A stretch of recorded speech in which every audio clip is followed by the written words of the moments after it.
falou de vacinas, deixa eu ver se eu consigo lhe explicar esse mecanismo biológico. E que você e todas as pessoas que nos assistem, médicos ou não, entendam. Quando eu sofro uma infecção por um vírus, existe uma primeira linha de ataque, que é chamada de imunidade inespecífica, né, que é a primeira linha de defesa. Ela vem antes dos anticorpos. Tá? Nós não temos anticorpos porque nunca sofremos essa infecção. Muito bem, então a célula representativa do sistema imunológico dessa fase é chamada de macrófago. O que faz o macrófago? Veja só, ela engole o vírus. Tá? E se esse macrófago tiver quantidades suficientes de vitamina D, ele vai destruir esse vírus. Ele não vai só engolir o vírus, ele vai destruir esse vírus. E dentro dessa célula, esse vírus vai ser fragmentado em vários segmentos diferentes. E esta célula aqui englobou o vírus, destruiu o vírus, fragmentou esse vírus, ela vai selecionar, preste atenção, ela vai selecionar os segmentos deste micro-organismo que são mais adequados para a produção de anticorpos. E aí o que ele vai fazer? Então, quem vai fazer isso vai ser esta célula que inicialmente englobou e destruiu os vírus. Então ela vai apresentar esses segmentos que são mais adequados para a produção de anticorpos, ela vai apresentar, e o nome técnico é exatamente isso, apresentação de antígenos, né? Ela vai apresentar os segmentos do vírus mais adequados para a produção de anticorpos para as células que produzem anticorpos, que são os linfócitos.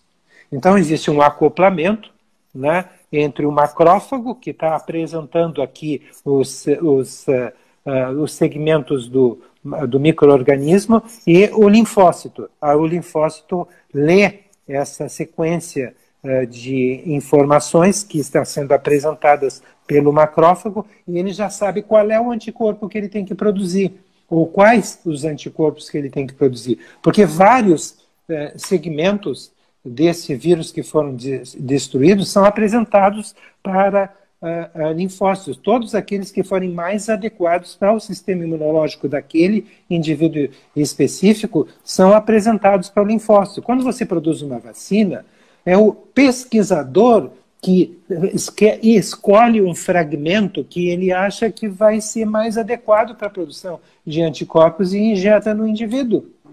Entende? Não é uma situação natural. E só anticorpos, que a gente chama então de monoclonais, porque é produzido contra um único segmento do vírus, vai ser produzido, ao passo que a infecção natural vai produzir diversos anticorpos direcionados para várias partes daquele vírus ou daquele micro-organismo.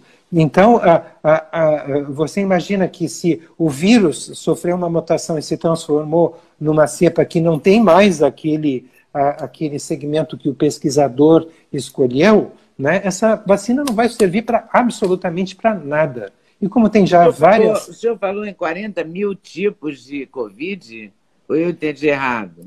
Nós já falamos de 40 mil sequências genômicas, né, de vírus... Covid-19. De mutações do genoma, dos genes da Covid-19. Nem sempre as mutações que ocorrem dão origem a uma cepa que é antigenicamente diferente, ou seja, que o sistema imunológico não reconhece como sendo o mesmo micro-organismo que foi atacado, que atacou o organismo anteriormente. Mas... Na sua opinião, então, é melhor não tomar a vacina do que tomar qualquer vacina? Oxford, chinesa, russa, inglesa, Johnson & Johnson... Na minha opinião, a pior situação possível é você vacinar pessoas com níveis baixos de vitamina D.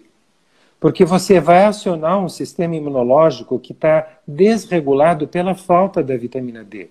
E aí duas consequências vão acontecer. Desregulado, a vacina não funciona. Ela não vai sustentar a produção de anticorpos. Os linfócitos precisam da vitamina D para produzir anticorpos, contra os anticorpos que foram, vamos dizer assim, estimuladas a sua produção, tiveram a sua produção estimulada pela vacina. Não vai sustentar E aí já se publicou estudos mostrando que as pessoas não sustentam a produção de anticorpos neutralizantes. Meses depois já não tem mais anticorpos neutralizantes, e esse é um segundo mecanismo através do qual a pessoa pode se reinfectar, até com a mesma cepa. Então, veja, sem vitamina D não tem solução. Além da falta da vitamina D não permitir ao sistema imunológico responder à vacina como deveria responder à vacina, ela vai permitir ao sistema imunológico fazer o que não deve, porque você acionou um sistema imunológico que está desregulado contra a vacina, ele pode desencadear uma doença autoimune. E essas coisas que foram identificadas como eventos graves em pessoas que são voluntários dessas vacinas, como a da vacina Oxford, preste atenção, foram manifestações autoimunitárias. Não é que a pessoa desenvolveu um quadro grave de hipertensão, não. Ou outra desenvolveu um quadro de uma qualquer outra doença. Não, foram quadros de doenças autoimunes, em que o sistema imunológico atacou o sistema nervoso central, produzindo esclerose múltipla, produzindo uma variante da esclerose múltipla, que é chamada de mielite transversa. Ou seja, a vacina induziu, que acionou o sistema imunológico, induziu uma doença autoimune, não qualquer outra doença. Então, eu não sei se eu estou conseguindo me fazer entender. Quando a vacina de Oxford parou, porque uma mulher inglesa teve alguma coisa, não foi uma mielite que ela teve, uma coisa assim? Isso é uma variante da esclerose múltipla. A mielite transversa ataca as... Mas foi isso, não foi? Foi, mas é um ataque do sistema. É um ataque do sistema imunológico. Isso foi noticiado nos jornais, né? Sim, isso foi noticiado e é um ataque do sistema imunológico contra a medula espinhal.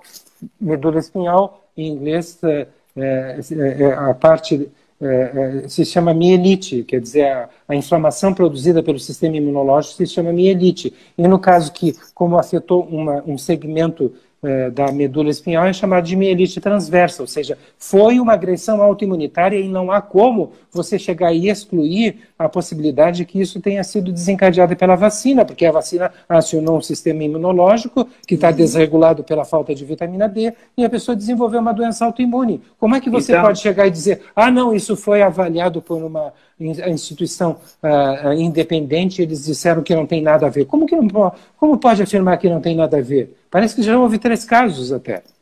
É.